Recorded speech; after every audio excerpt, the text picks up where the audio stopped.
Oromoon Finfinneerra bu'aa addaa kenna saba biraaf malee ofiisaa bu'aa addaa kan irraatii naa kenna jedhee kadhatu yookaan gaafatu tokko hin qabu. Isa kana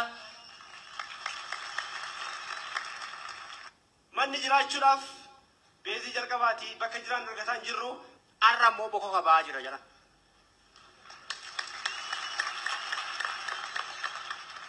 Bokoka ba'aa jira.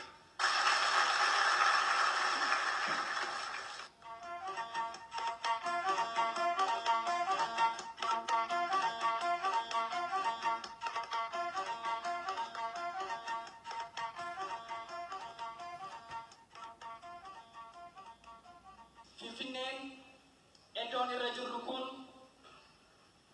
dachee Oromooti. Handhuura Oromiyaa fi giddu galeessa Oromoo Maccaa fi Tuulamaati. Finfinneen har'a babal'attee guddatte kun qe'ee Tufaa Munaa, qe'ee Qajeeloo Dooyoo, qe'ee Abeebee Tufaa, qe'ee Guddataa Araddoo, qe'ee Jaamboo Dabalee, qe'ee Sooraa Loomee, qe'ee Galataa Sheekee, qe'ee Axalaa Jaatanii, qe'ee Shubbuu Ejersaa fa'aa turte.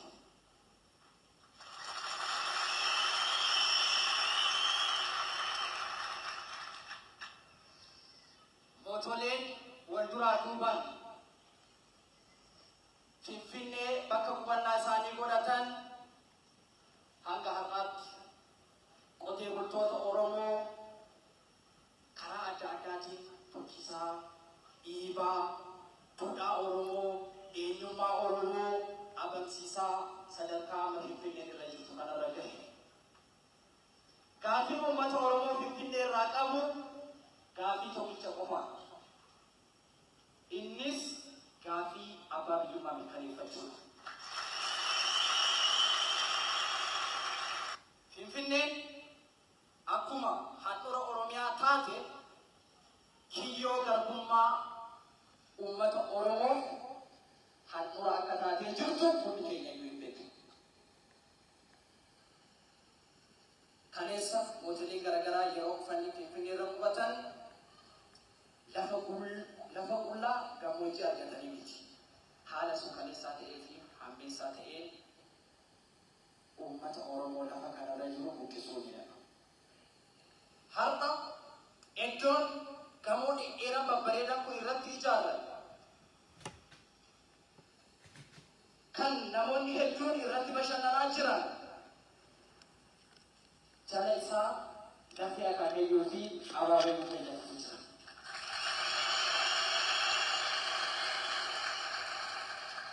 Abbaa galuuf haa galu. Uummanni Oromoo waan tokko adda baasee himatee jira. Lafni keenya jedhee ifatti labseera. Kana booda uummanni Oromoo lafa isaa irraa haakkuu tokko dabarsee Oromoo biraa kamiifuu hin kennu.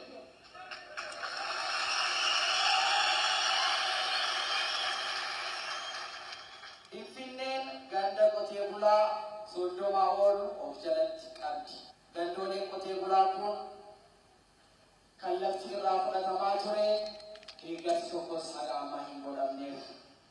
Kanaaf hooggantoonni asitti argaman gandoolee 23 kana ifaa hin qabanii, bishaan hin qabanii, mana barnootaa hin qabanii nuuf haa ilaallamu jenna.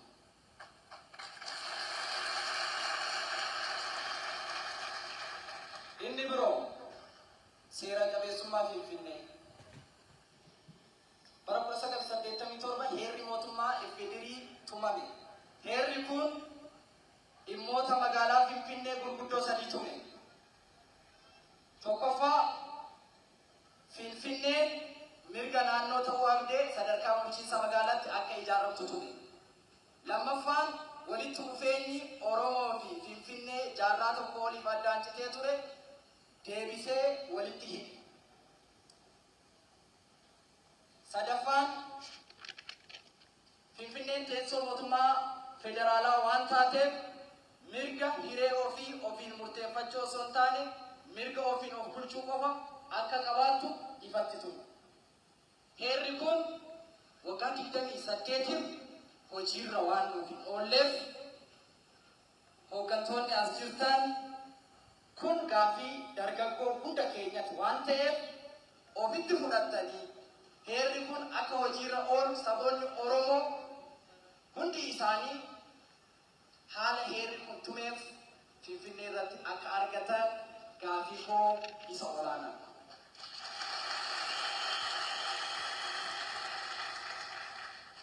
Keewwata 49 lakkoofsa 3 irratti itti waamamni bulchiinsa magaalaa Finfinnee mootummaa federaalaatiif ta'a jedha. Gaafiin nuti gaafannu keewwanni lakkoofsi 3 kun nuuf sirraa'ee itti waamamni Finfinnee Oromiyaadhaaf akka nuuf ta'u.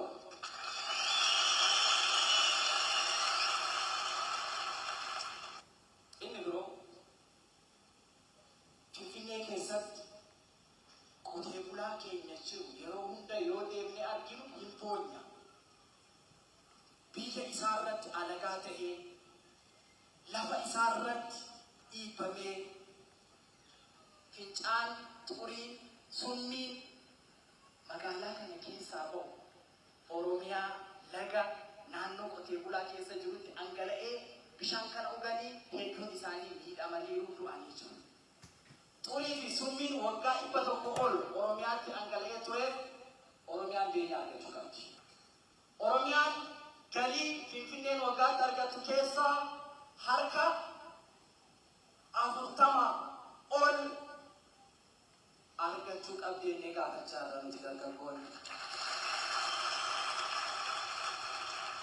Hooggantoonni keenya olaanoon magaalaa Finfinnee keessatti manneen barnootaa 5 nuuf banamee jira.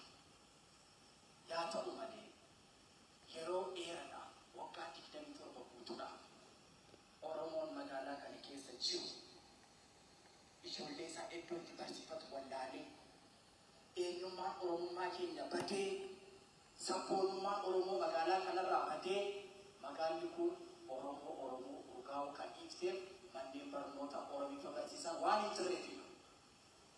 Kanaaf hooggantoonni keenya olaanoon isa kana hubatanii kutaalee magaalaa kurnan keessatti haaluma eegalame bakka Oromoo baay'een turutti immoo aanolee 118 Finfinnee keessa jira.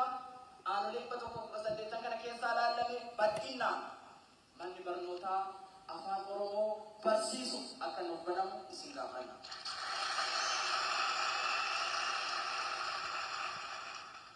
Inni biroo Oromiyaan handhuura Finfinneen handhuura Oromiyaati jechaa jira. Garuu yeroodhaan kan arginu teessoon mootummaa Oromiyaa caffeen Finfinnee keessa jira. Garuu yeroo hedduu walgahii kan gootan Adaamaatti. Kanaaf galmi caffee asitti ijaarramee walgahii akka asitti gootan yeroo isin walitti qabamtan akkasitti naa eeggamu jedhu.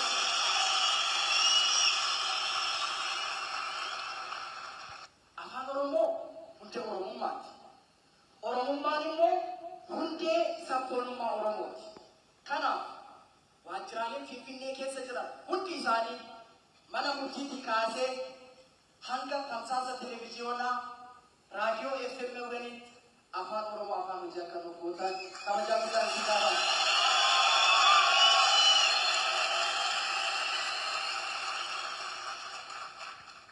Inni biroo daangaan Finfinnee bal'inni ishee sadarkaa gaafa heerri federaalaan tumame karaa geengoo qubeedaa sanaan akka nuuf daangeffamu amallee isin gaafanna.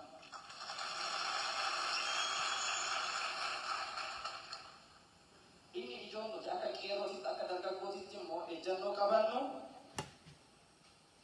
dhimmi daangaa Finfinnee fi godinaalee addaa Oromiyaa naannoo Finfinnee dhimma daangaa bulchiinsa naannoo tokko keessatti gaggeeffamu akka ta'e beekamee mootummaan Oromiyaa qofti irratti nuuf murteessuu qaba.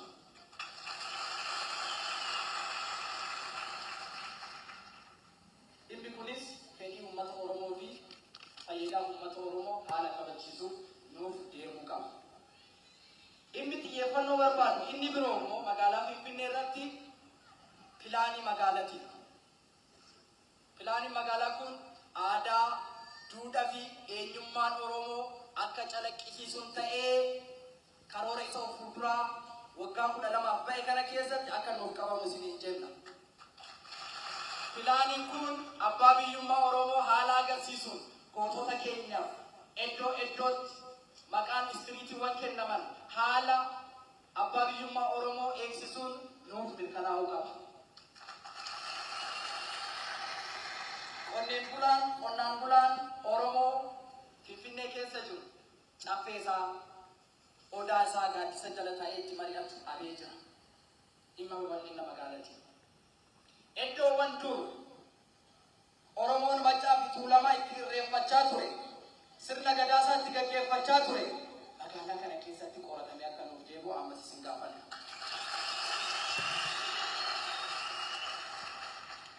Nutis qeerroo magaalaa Finfinnee irra jirru yoo eeyyama keessatti ta'ee nuuf qorattanii abbootii gadaa ofitti qabdanii beektota keenya ofitti qabdanii nuuf rageessistan waggaa tokkoon booda asuma Finfinnee irratti hora Finfinneetti irreeffachuu barbaanna.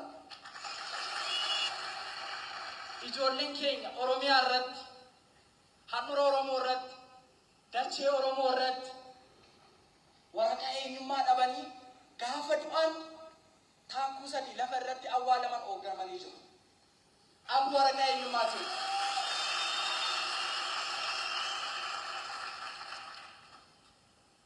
Ijoolleen keenya maastarsiif digirii qabaatanii Finfinnee irratti waraqaa eenyummaa amuun osoo gajaramin hafaniiru.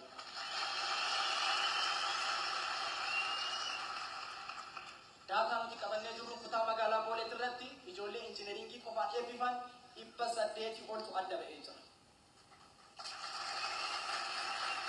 Kanaaf aanoleerraa dargaggeessa jiran kan digiriif maastarsiidhaan dippiloomaa irraa kaasanii jiran barreessinee qabneerraa of fuulduras bakka hanqinni jirutti guunneen barreessinaa isiniif dabarsinaa ilaalcha keessan nuuf galchaa. Ijoolleen immoo gurmaa'anii hojjechuu barbaadan hedduutu jiru. Garuu immoo waraqaa eenyummaa abuurraa kan ka'e gurmaa'uu hin dandeenye. Finfinnee irraa fayyadamuu hin dandeenye. Kanaaf kan akka fayyadamu osoo ooltanii bulin. Lafti babal'aan magaalattii keessatti maqaa investimentiin qabamee jiru akkuma Oromiyaa irratti gootan Finfinnee irrattis qeerroo keenya dargaggeessa keenya akka irratti nuuf gurmeessan isin jira.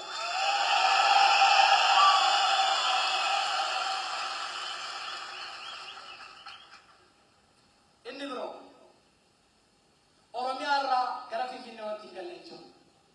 Jimaan gala, agaan gala, cirrachi gala, gamoon kun hundi kan ijaarame isa kanaan waan ta'eef biyyoon gala, mukti gala. Isa kanarratti kibira akka nu guuftan.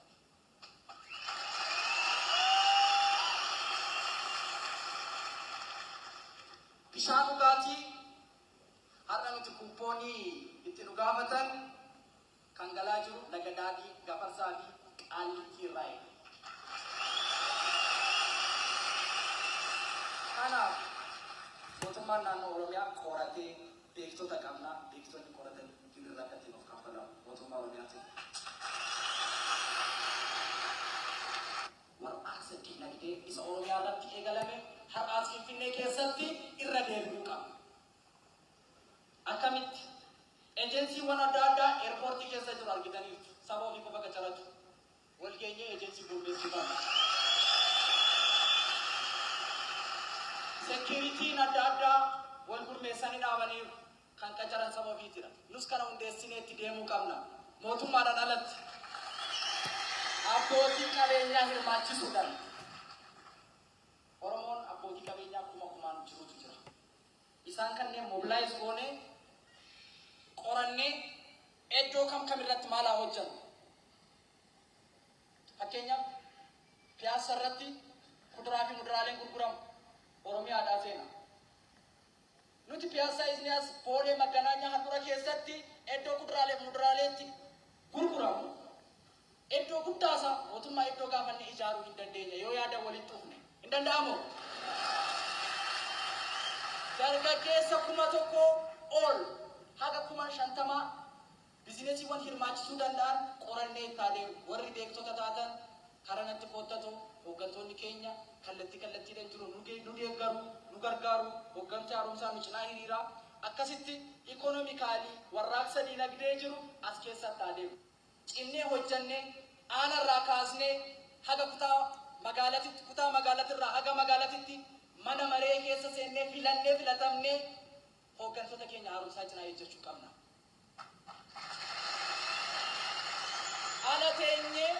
Ala teenyee eenyu bileem goona. Eenyullee gochuu hin dandeenyu ala teenyee. Keessa gallee overtake goone Finfinneen handhuura Oromiyaatidha, dachee Oromiyaatidha yoo jennu bulchaa agarsiisuu qabna. Hooggansi immoo eessaa illee dhufu numa keessaa ba'a waan ta'eef.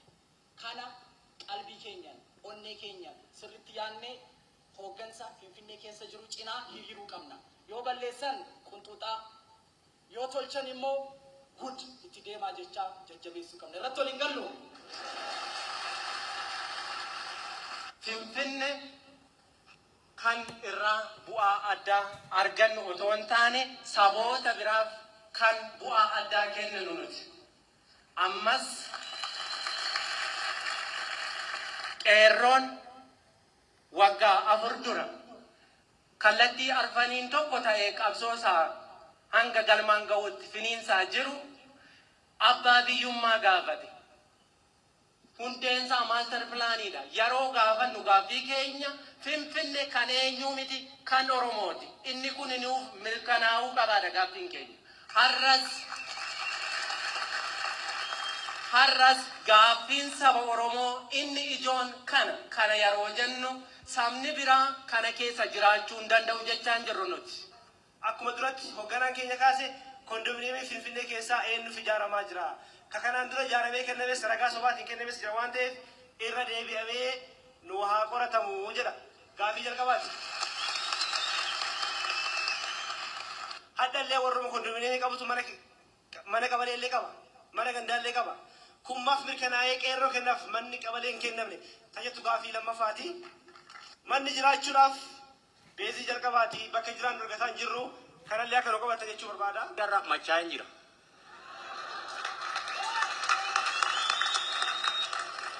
Maali dhugeetu oddoon ta'in gammachuun nama cheechi. Uummanni Oromoo abbaa saba bal'aa, abbaa uummata bal'aa, abbaa biyyaa, abbaa lafa bal'aa, abbaa gadaa, abbaa heeraa, abbaa seeraa, abbaa duudhaa, abbaa huumaa ta'eet ukkaamamnee turre. Har'a immoo bokofa ba'aa jira jedhama.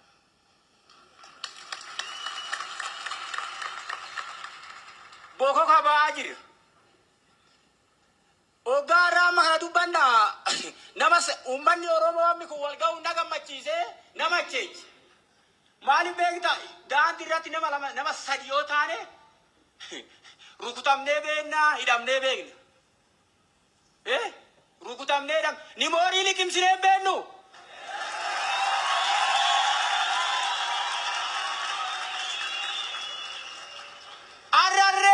Nama cheeche gammachuu man Oromoo wal bira geenye wal argine uummata.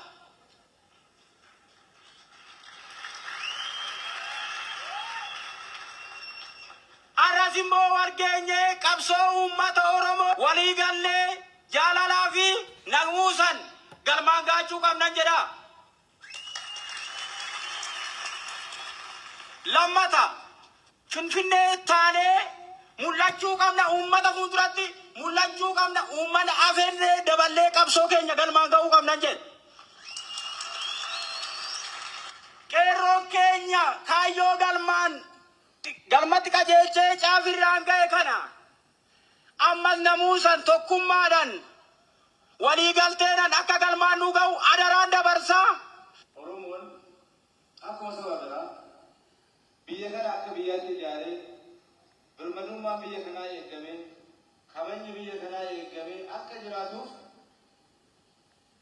wareera yeroo adda addaa biyya kana keessatti gaggeeffamaa tures qolachuu keessattis tokkummaa biyya kana akka hin diigamne biyyi sun akka biyya taatu godhuu keessattis yoo jijjiirama kana sirnaan qabannee ce'uu dandeenye dhugaadhaaf biyya kana biyya dimokiraasii dhugaa keessatti dagaagdee fi walqixxummaa sabaaf sablammiitii fi ilma namaa mirga namaa keessatti kabaja ijaaruu ni dandeenya. karaatti dhiibamuudha kan ture. Kana seenaatu jira waan ta'eef. Dargaggeessi keenya, qeerroon keenya, uummanni keenya, hoggansi keenyas waa'ee uummata Oromoo miidhuu irratti mataa gadi qabatee sadarkaa jiraatu irra hin ga'u kanaan booda. Faayidaa dhabne kana miidhaan makaasaa jirru kana deebisee kan harkatti galfatu nuuma. Garuu akkamitti? Caasaa qabnaa. Sadarkaa bulchiinsa magaalaatti caasaa qabnaa. Sadarkaa kutaa magaalaatti caasaa qabnaa. Sadarkaa magaalaa aanatti caasaa qabnaa. Caasaan kun hundi yoo waliin taane akka amma jalqabnan kanatti immoo gurmaa'insi keessan akkanatti cimee harka tokko qabanne yoo deemne gaafiin keenya hin deebi'e.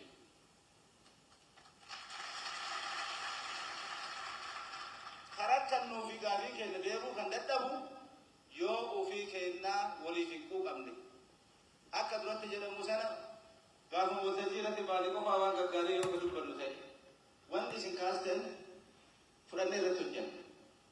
Waan gurguddaa kaastaniif dhugaa dubbachuudhaaf yoo ta'e waan gurguddaa wanti mootummaan deebisuuf ka afaanii mootummaa jalqabee jira, hojii irratti hojjetamaa jira. Yoo xiqqaatee ajandaan kun gaafii saba Oromoo akka ta'e akka biyyaatti koroo jira barsiistuu addawaayii irratti mana marii addawaayii irratti kan biyya bulchaa jiru jechuudha. Irratti ajandaadhaa ka'uu qaba waan jedhuun onneedhaan dubbatamuun eegalamee jira. Kun gaafa gadi bu'u seerri jira. Maal ta'a kan jedhu akkamitti deemama kan jedhu. Kanaaf adeemsa keenya eeggannee karaa nagaa qofaadha. Karaa dhiibbaa sabni biraa dhiibbatu keessa jira karaa hin jenne amansiifnee itti ce'uutu nurra jira. Kanaaf immoo hojii guddaa barbaada. Kana immoo dirqama mootummaatis mootummaan naannoo Oromiyaas dirqama kana qaba. Bulchiinsi magaalaa Finfinnee dirqama kana qaba. Kanaaf hojjetaa jiras.